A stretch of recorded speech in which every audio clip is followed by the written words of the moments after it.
Bismillahirrahmanirrahim. Assalamualaikum warahmatullahi wabarakatuh. Bertemu lagi dengan saya Ririn Sri Wulandari dengan NIM O1A1201113 dari kelas C. Baik, di sini saya akan menjelaskan mengenai metabolisme karbohidrat. Baik, di sini yang pertama saya akan menjelaskan mengenai glikolisis, glikogenesis, glikogenolysis, dan gluconeogenesis. Glikolisis adalah rangkaian reaksi yang mengubah glukosa menjadi dua molekul pirufat. Pada proses ini juga dihasilkan ATP. Kemudian ada glikogenesis, adalah lintasan metabolisme yang mengkonversi glukosa menjadi glikogen untuk disimpan di dalam hati.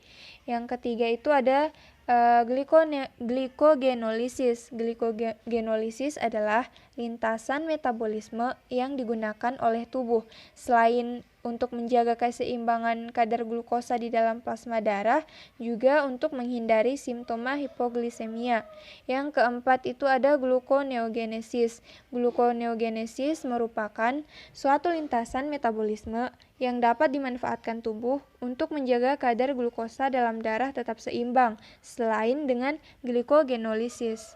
Langsung saja ke pertanyaan kedua. Di sini saya akan menjelaskan atau menjawab pertanyaan mengenai penjelasan siklus glikolisis, siklus Krebs, dan rantai respirasi atau transport elektron.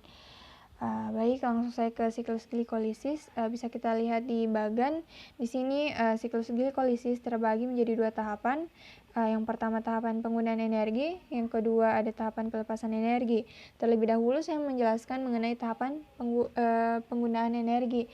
Di sini bisa kita lihat glukosa itu terjadi penambahan gugus fosfat pada molekul glukosa tadi dengan bantuan enzim heksokinase, sehingga terbentuklah glukosa 6-fosfat. Glukosa 6-fosfat itu diubah menjadi isomernya, yaitu fruktosa 6-fosfat. Fosfofruktokinase mentransfer gugus fosfat dari ATP ke fruktosa 6-fosfat fruktosa 1,6 bisfosfat. Aldolase membagi molekul gula atau fruktosa 1,6 bisfosfat tadi menjadi dua molekul gula yang berbeda dan merupakan isomernya. Kemudian dua molekul gliseraldehid fosfat masing-masing akan masuk pada tahapan glikolisis selanjutnya. Nah, tahapan glikolisis selanjutnya itu ada tahap pelepasan energi.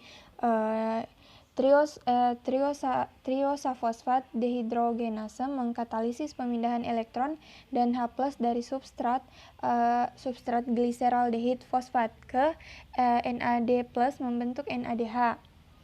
Kemudian glikolisis menghasilkan ATP. Gula telah diubah menjadi senyawa asam organik oleh fosfogliserokinase. Gugus fosfat kemudian dipindahkan sehingga menjadi 2-fosfogliserat oleh fosfogliseromutase. Kemudian 2-fosfogliserat tadi melepaskan molekul H2O sehingga terbentuklah fosfoenol pirufat kinase oleh enolase.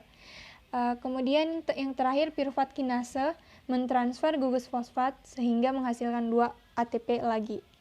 Baik, itulah siklus glikolisis yang dapat saya jelaskan. Kita pindah lagi ke judul siklus Krebs. Baik, langsung saja kita pindah ke siklus Krebs. Pertama saya akan menjelaskan siklus Krebs atau siklus asam trikarboksilat adalah proses kedua katabolisme atau respirasi sel untuk menghasilkan energi yang lebih tinggi. Langsung saja kita lihat ke bagan. Di sini asetil-CoA berikatan dengan asam oksaloasetat membentuk asam sitrat. Itulah mengapa siklus Krebs biasa disebut siklus asam sitrat. Asam sitrat diubah menjadi asam isositrat. Kemudian asam isositrat diubah lagi menjadi asam alfa-ketoglutarat. Reaksi ini disertai pelepasan CO2 dan pembentukan NADH. Asam alfa-ketoglutarat diubah menjadi suksinil-CoA yang memiliki 4 atom C. Reaksi ini juga disertai pelepasan CO2 dan pembentukan NADH. Suksinil-CoA yang terbentuk diubah menjadi asam suksinat. Reaksi ini menghasilkan GTP. Selanjutnya GTP itu diubah menjadi ATP. Lalu asam suksinat diubah menjadi asam fumarat disertai pembentukan FADH2. Asam fumarat tadi yang terbentuk diberi tambahan air agar berubah menjadi asam malat. Asam malat itu diubah lagi menjadi asam oksalosasetat kembali disertai pembentukan NADH. Baik, itulah siklus Krebs yang dapat saya jelaskan. Kemudian kita pindah ke judul berikutnya. Baik, di sini saya akan menjelaskan lagi mengenai rantai respirasi atau transport elektron. Tahap ini merupakan tahap akhir pada respirasi aerob yang disertai pembentukan ATP paling banyak. Transport elektron berlangsung di dalam krista, yaitu membran dalam mitokondria. Reaksi yang berlangsung di dalam transport elektron adalah reaksi reduksi dan oksidasi antara senyawa NADH dan FADH2. Kedua senyawa tersebut dihasilkan dari tahapan sebelumnya. Senyawa yang terlihat dalam transport elektron adalah koenzim Q, sitokrom B, sitokrom C, sitokrom A, sitokrom A3, dan oksigen. Jika kita lihat pada bagan di sini saya menjelaskan sedikit bahwa NADH itu mampu menghasilkan elektron berenergi tinggi melalui proses oksidasi. Lalu elektron tersebut ditransfer ke koenzim Q. Oleh karena tingginya energi elektron, ADP dan fosfat anorganik bersatu membentuk ADP. Koenzim Q akan dioksidasi oleh sitokrom B. Akibatnya, koenzim Q akan melepaskan elektron dan 2 ion H+. Sitokrom B akan dioksidasi oleh sitokrom C sehingga dihasilkan energi cukup tinggi. Akibatnya ADP dan fosfat anorganik akan bersatu membentuk ATP. Selanjutnya sitokrom C akan mereduksi sitokrom A. Sitokrom A tadi itu akan mengoksidasi sitokrom A3. Reaksi ini juga memicu bersatunya ADP dan fosfat anorganik membentuk ATP. Kemudian sitokrom A3 dioksidasi oleh sebuah atom oksigen. Hasil akhir dari reaksi ini adalah terbentuknya molekul H2O. Baik, itu yang dapat saya jelaskan mengenai rantai respirasi atau transport elektron. Baik, di sini saya akan menjelaskan hubungan metabolisme karbohidrat, lipid, dan asam amino. Bisa kita lihat pada bagan, terlihat karbohidrat, protein, dan lemak itu bertemu pada jalur siklus Krebs dengan masukkan asetil koenzim A. Asetil koenzim A itu berfungsi sebagai bahan baku dalam siklus Krebs untuk menghasilkan energi yang berasal dari katabolisme karbohidrat, protein, maupun lemak. Titik temu dari berbagai jalur metabolisme ini fungsinya itu untuk saling menggantikan bahan bakar di dalam sel. Hasil katabolisme karbohidrat, protein, dan lemak juga bermanfaat untuk menghasilkan senyawa-senyawa lain, yaitu dapat membentuk ATP, hormon, komponen hemoglobin, ataupun komponen sel lainnya. Lemak itu lebih banyak mengandung hidrogen terikat dan merupakan senyawa karbon yang paling banyak tereduksi. Sedangkan karbohidrat dan protein itu banyak mengandung oksigen dan lebih sedikit hidrogen terikat adalah senyawa yang lebih teroksidasi.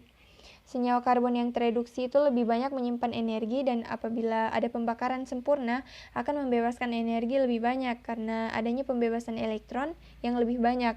Jumlah elektron yang dibebaskan itu menunjukkan jumlah energi yang dihasilkan.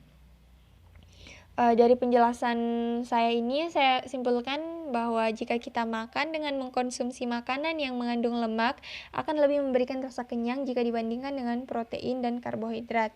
Kenapa?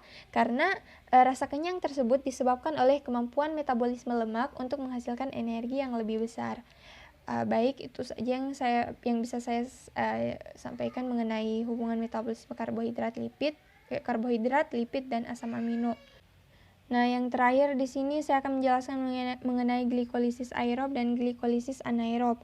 Glikolisis aerob itu di mana proses pemecahan molekul C6 atau glukosa yang menjadi senyawa asam pirufat atau dikenal dengan rumus kimia C3.